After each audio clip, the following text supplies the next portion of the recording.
Hello everyone, स्वागत है आपका एक बार फिर से निमीज नॉलेज पॉइंट पर। तो आज हम लोग again child psychology, child development के क्वेश्चन आंसर जो है इनको सॉल्व करेंगे। इससे पहले भी कुछ वीडियोस जो है वो मेरे चैनल पर आपको मिल जाएंगी इससे रिलेटेड। इसके अलावा एचपीटेट की अगर आप तैयारी कर रहे हैं तो बहुत सारी वीडियोस मेरे चैनल पर हैं, आप सभी को देख कर जाइए। प्रीवियस वीडियोस को जरूर देखिए। जो पुरानी वीडियोस हैं, मैं कोशिश कर रही हूँ कि जो पहले क्वेश्चन करवा दिए हैं वो रिपीट ना हो, मैं नए क्वेश्चन करवाऊँ। तो आप लोग अगर मेरे चैनल को फर्स्ट टाइम विजिट कर रहे हैं और प्रीवियस वीडियोस आपने नहीं देखी हैं तो प्लीज आप प्लेलिस्ट जरूर चेक करिए। साइकोलॉजी की प्लेलिस्ट बनी हुई है।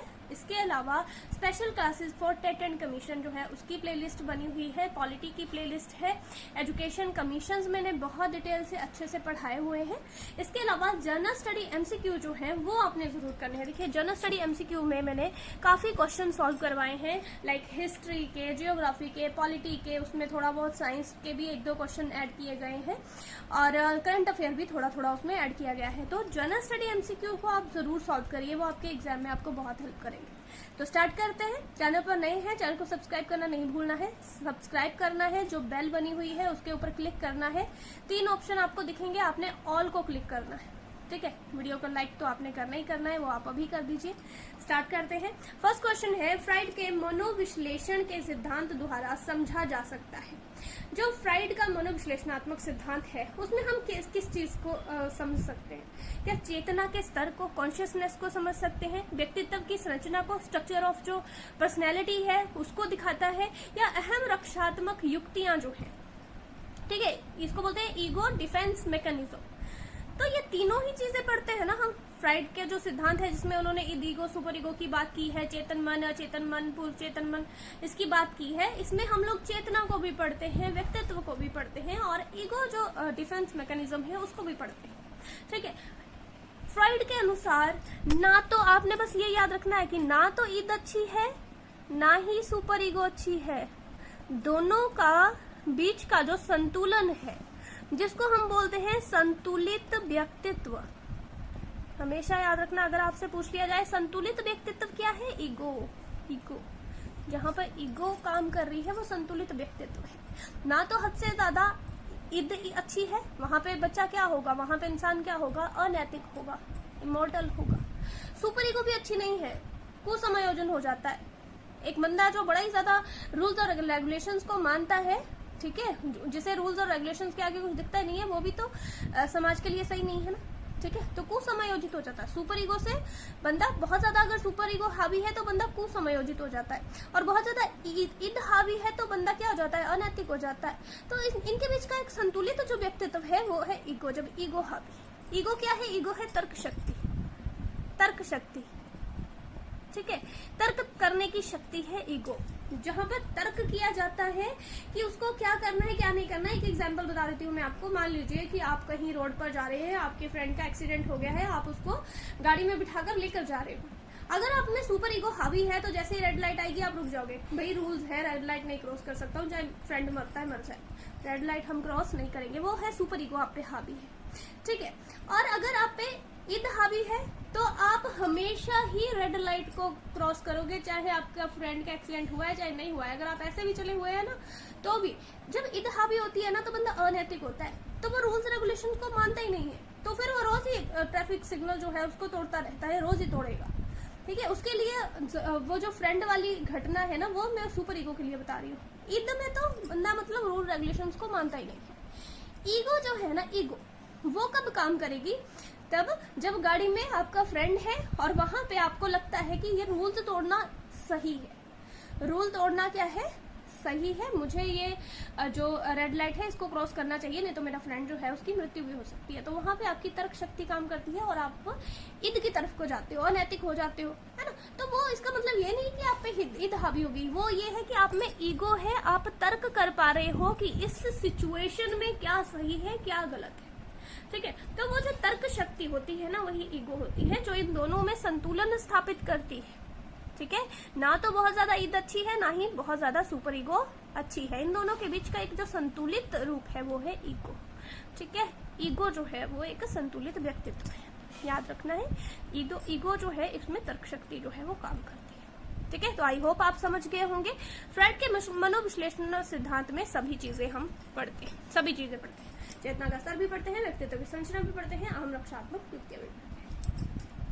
नेक्स्ट है हरमन रोशा के परीक्षण में संबंध में असत्य क्या है। हरमन रोशा ने जो पर्सनैलिटी का जो टेस्ट दिया है, व्यक्तित्व के मापन की विधियां जो है, उसमें हम हरमन रोशा का परीक्षण पढ़ते हैं।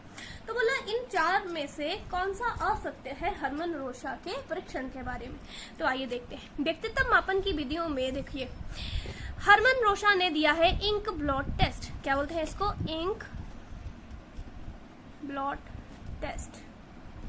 ठीक है, तो इसमें 10 कार्ड होते हैं, जिनमें 5 जो हैं वो काले और सफेद होते हैं। ठीक है, तो ये तो दोनों सही है। 3 कार्ड लाल होते हैं, ये गलत है। 3 कार्ड लाल नहीं होते हैं, 2 लाल होते हैं, 2 लाल होते हैं और 3 रंगीन होते हैं। ये उल्टा लिख दिया है ना, उल्टा लिख दिया। 3 कार्ड लाल लिख दिया, 2 कार्ड लाल है और 3 रंगीन है। ठीक है, तो ये आपने याद रखना है। 5 काले और सफेद होते हैं, 2 लाल और 3 रंगीन होते हैं। ठीक है, तो हरमन रोशा ने जो दिया है इंक ब्लॉट टेस्ट, उसमें 10 कार्ड होते हैं। 10 कार्ड का उपयोग किया जाता है, जिनमें 5 काले सफेद होते हैं और 2 कार्ड जो है लाल होते हैं और 3 रंगीन होते हैं। तो इसमें कौन सा वाला गलत हो गया? सी गलत है, सी गलत है। ठीक है, सी इसमें गलत है। नेक्स्ट है एक अधिगम विकलांगता, जिसमें लिखावट में कठिनाई होती है। लिखने में प्रॉब्लम क्या है? डिसलेक्सिया, पठन विकार है, डिस्कैल्कुलिया, गणित में विकार है, डिस्ग्राफिया, लिखने में विकार है। और एक ध्यान अभाव अति सक्रियता विकार होता है, जैसे कि मान लो इसे ADHD बोलते हैं, अटेंशन डेफिसिट। ठीक है, इसमें क्या होता है? इसमें जैसे कि मान लो एक बच्चा है, वो अपनी धुन में रहता है, अपने बोल ले जाता है, वो किसी की बात नहीं सुनता, बहुत ज्यादा शरारती है, किसी की बात नहीं सुनता है, वो अपने में मगन रहता है, तो उसे हम ADHD में रखते हैं, ध्यान अभाव अति सक्रियता विकार।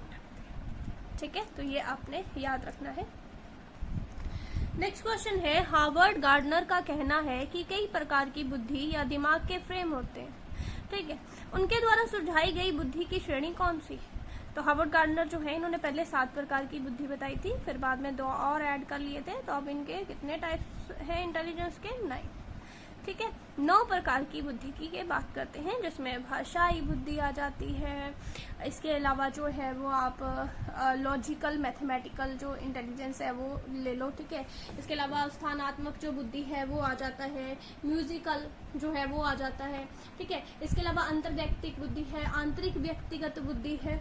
ठीक है, एक शारीरिक संचालन बुद्धि इन्होंने बताया है। इसके अलावा नेचुरल जो प्राकृतिक बुद्धि है उसकी बात की है, और एक अस्तित्ववादी बुद्धि की बात की। 9 है टोटल मिला के। ठीक है, तो अब इनमें से देखो, विश्लेषणात्मक बुद्धि की कोई बात नहीं की है, रचनात्मक व्यवहारिक कुछ भी नहीं है, प्राकृतिक बात है, प्रकृतिवादी की बात इन्होंने की है। ठीक है, प्रकृतिवादी जो है, जो किसान वगैरह हैं, ठीक है, या भूवैज्ञानिक वगैरह है, वो प्रकृतिवादी बुद्धि में आते हैं। ठीक है, तो प्रकृतिवादी जो बुद्धि है वो और इसमें गार्डनर के जो इन्होंने प्रकार दिए हैं, बुद्धि के जो प्रकार दिए हैं उसमें आती है।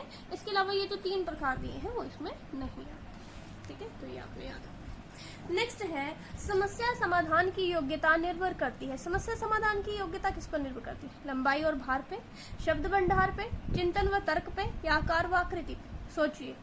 सोचिए, समस्या समाधान क्या हमारी लंबाई और भार पे डिपेंड करता? नहीं। शब्द भंडार नहीं। चिंतन और तर्क पे जो है, चिंतन और तर्क करने की जो योग्यता है ना, वो जो है वो समस्या समाधान के लिए जरूरी है। समस्या समाधान करने के लिए चिंतन व तर्क का विकास जो है वो जरूरी है। नेक्स्ट है, बुद्धि के विशिष्ट तत्व के बारे में बताना है। देखिए, स्पेशल फैक्टर। अब 2 फैक्टर थ्योरी किसने दी है? फटाफट से टाइप करना है, फटाफट से आपने कमेंट बॉक्स में टाइप करना है। 2 फैक्टर थ्योरी, इंटेलिजेंस की 2 फैक्टर थ्योरी किसने दी है? स्पेयरमैन ने बताया है कि एक जी फैक्टर होता है, जनरल फैक्टर, और एक स्पेसिफिक फैक्टर होता है। ठीक है, तो ये जो स्पेशल फैक्टर है, ठीक है, एक स्पेशल फैक्टर होता है, एक जनरल फैक्टर। स्पेशल फैक्टर के बारे में बताया है। 4 लाइनें दी हैं, जिसमें से आपने बताना है कौन सी वाली गलत है। स्पेयरमैन के अनुसार ये मानसिक ऊर्जा है। क्या ये मेंटल एनर्जी है? Mental energy. ठीक है, ये एक अर्जित गुण है। ये भिन्न व्यक्तियों में भिन्न मात्रा में होता है। इसका स्वभाव परिवर्तनशील होता है। ठीक है, तो देखिए, फिर मैंने 2 फैक्टर दिए हैं, एक जनरल फैक्टर जो कि जन्मजात होता है, और एक स्पेशल फैक्टर जो कि अर्जित होता है। ठीक है, ये जन्मजात, ये जनरल फैक्टर है, ये जन्मजात है और ये एक प्रकार की मानसिक ऊर्जा है। फिर मैंने क्या बोला है कि ये एक प्रकार की क्या है, मेंटल एनर्जी है, मानसिक ऊर्जा है। किसको बोला है, जनरल फैक्टर को बोला है। तो पहला ही गलत है इसमें। बोला था कौन सा असत्य है, फर्स्ट ही असत्य है। मानसिक ऊर्जा तो जनरल फैक्टर को बोला है। स्पेशल फैक्टर जो है वो अर्जित होता है, ये हमारा अर्जित गुण है जिसे हम सीखते हैं। ठीक है, जिसे हम सीखते हैं और अपने आप को उसमें ज्यादा निपुण बना लेते हैं। ठीक है, ये भिन्न भिन्न व्यक्तियों में भिन्न भिन्न मात्रा में होता है, किसी में ज्यादा किसी में कम। इसका स्वभाव परिवर्तनशील है, ये चेंजेबल है, पूरी तरह से चेंजेबल है। देखो जी फैक्टर जो है ये चेंजेबल नहीं है, ये जन्मजात है, ये इसको चेंज नहीं कर सकते आप। एस फैक्टर जो है ये चेंजेबल है, ये अर्जित गुण है, इसको आप बढ़ा घटा सकते हो, चेंज कर सकते हो। ठीक है, तो ये स्पेशल फैक्टर के बारे में आपने याद रखना है। ये तीनों स्पेशल फैक्टर के गुण हैं। ठीक है, नेक्स्ट क्वेश्चन है चित्रगत कुंठा परीक्षण। पिक्चर, सॉरी ये पिक्चर लिख दिया मैंने, पिक्चर फ्रस्ट्रेशन टेस्ट। इसके आविष्कारक कौन है, रोजनविंग है। ध्यान रखना है चित्रगत कुंठा परीक्षण किस लिए यूज होता है, व्यक्तित्व मापन की, व्यक्तित्व मापन की ही विधियां हैं ये सारी।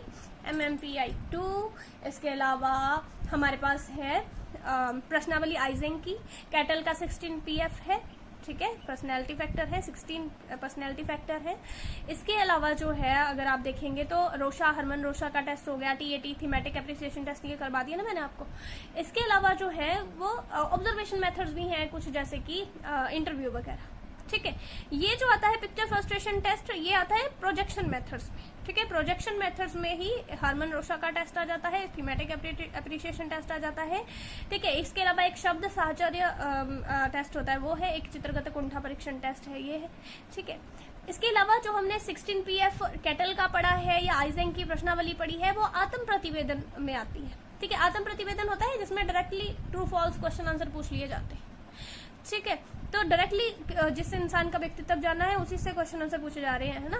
तो वो आत्म प्रतिवेदन विधियां हैं, जैसे कि कैटल का 16 PF है, आइजेंग की प्रश्नावली वगैरह है, MMPI 02 है, वो जो है वो आते हैं आत्म प्रतिवेदन में। ये जो हरमन रोशा का टेस्ट है या फिर पिक्चर फ्रस्ट्रेशन टेस्ट है या फिर TAT है, ये आ जाते हैं प्रोजेक्शन मेथड्स में।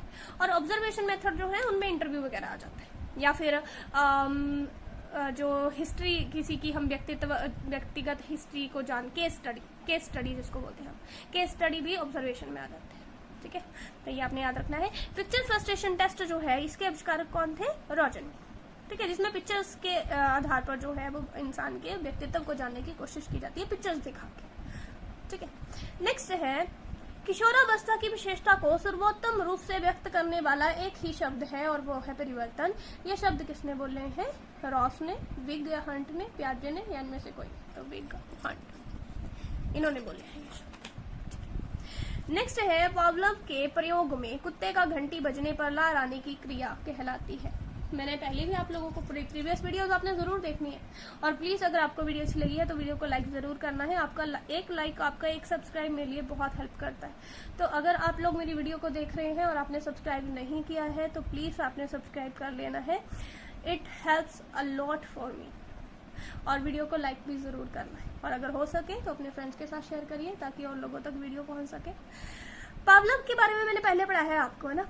पावलोव में एक होता है अनकंडीशन स्टिमुलस और अनकंडीशन रिस्पॉन्स, और एक होता है कंडीशन स्टिमुलस और कंडीशन रिस्पॉन्स। जब खाने को देखकर कुत्ता लार टपका रहा है, खाना क्या है, अनकंडीशन स्टिमुलस है।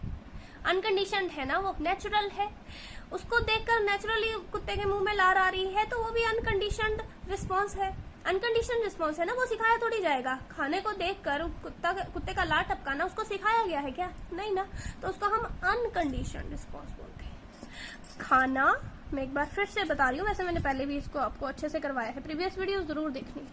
खाना और लार, खाने को देखकर जो लार है वो अनकंडीशनड स्टिमुलस है और अनकंडीशनड रिस्पॉन्स है। अनकंडीशनड स्टिमुलस है खाना, अनकंडीशनड रिस्पॉन्स है लार। लेकिन जब बार बार कुत्ते को सिखाया जाता है, बेल बजाई जाती है, खाना दिया जाता है, बेल बजाई जाती है, खाना दिया जाता है, फिर बेल बजाई जाती है, खाना दिया जाता है, तो कुत्ता जो है उसकी कंडीशनिंग हो जाती है। उसकी कंडीशनिंग हो जाती है कि बेल बजेगी तो मुझे खाना मिलेगा, तो वो क्या करता है, बेल बजने पे ही लार टपकाने लग जाता है। तो घंटी की आवाज को सुन के जो लार टपकाई जा रही है वो क्या है, वो कंडीशनड स्टिमुलस है और कंडीशनड रिस्पॉन्स है। ठीक है, कंडीशनड स्टिमुलस है घंटी और कंडीशनड रिस्पॉन्स है लार। आई होप अब आपको ये चीज समझ में आ गई होगी। ठीक है, तो अब पूछा क्या है, पूछा है कुत्ता जब घंटी के बजने पे लार टपका रहा है तो उसको क्या बोलेंगे, क्या उसको स्वाभाविक अनुक्रिया बोलेंगे? नहीं, स्वाभाविक अनुक्रिया अनकंडीशन रिस्पॉन्स तो लार ये है जब खाने को देखकर लार टपकाई जा रही है, वो स्वाभाविक अनुक्रिया है तो ये नहीं होगा। प्राकृतिक अनुक्रिया कुछ नहीं, ठीक है, ये भी नहीं होगा। प्राकृतिक अनुक्रिया भी यही लार ही होगी ना। संबंध अनुक्रिया, इसको बोलते हैं कंडीशनल रिस्पॉन्स, कंडीशनल या कंडीशनड रिस्पॉन्स या कंडीशनल, ठीक है, रिस्पॉन्स, कंडीशनड रिस्पॉन्स भी बोल सकते हो। ठीक है, तो ये जो है ना, ये सिखाया गया है, ये सिखाया गया है कि बेल बजेगी तो खाना आने वाला है, तो वो पहले ही लार टपकाने लग जाता है, तो कंडीशनड रिस्पॉन्स है।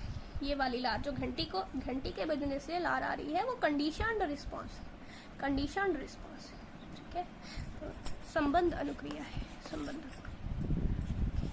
Next question and last question आज का। वीडियो को लाइक नहीं किया है तो प्लीज अभी लाइक कर देना है वीडियो को, चैनल को सब्सक्राइब कर लेना है। कुसमयोजन से क्या तात्पर्य है? कुसमयोजन, बालक और उसके वातावरण में असंतुलन, संवेगात्मक असंतुलन, स्वार्थी व असामाजिक होना, या फिर उपरोक्त सभी। कुसमयोजन क्या होगा? कुसमयोजन होता है बालक और उसके वातावरण में असंतुलन, बालक और उसके वातावरण में असंतुलन। ठीक है, तो ये आपने याद रखना है। कुसमयोजन की क्या डेफिनेशन है? बालक व उसके वातावरण में जो असंतुलन है उसको क्या बोलेंगे हम? कुसमयोजन। ठीक है, जैसे ये वीडियो खत्म होगी आपको स्क्रीन पर 2 वीडियोस मेरी दिखेंगी, आप उनको भी देख सकते हो। इसके अलावा डिस्क्रिप्शन में मैं लिंक डाल दूंगी अपनी अदर वीडियोस की। इसके अलावा आप चैनल पर जाइए, नीचे चैनल का नाम लिखा है वहाँ पे जाइए, ऊपर आपने प्लेलिस्ट को क्लिक करना है। ठीक है, ऊपर वीडियोस होगा और कुछ कॉलम्स बने होंगे, प्लेलिस्ट पर जाइए, वहाँ पे आपको सभी प्लेलिस्ट पर मिल जाएंगी। ठीक है, तो आप प्लेलिस्ट से जो भी वीडियोस आपको देखनी है आप देख सकते हैं। तो लाइक करना है, चैनल को सब्सक्राइब जरूर करना है। मिलते हैं नई वीडियो के साथ। Thank you.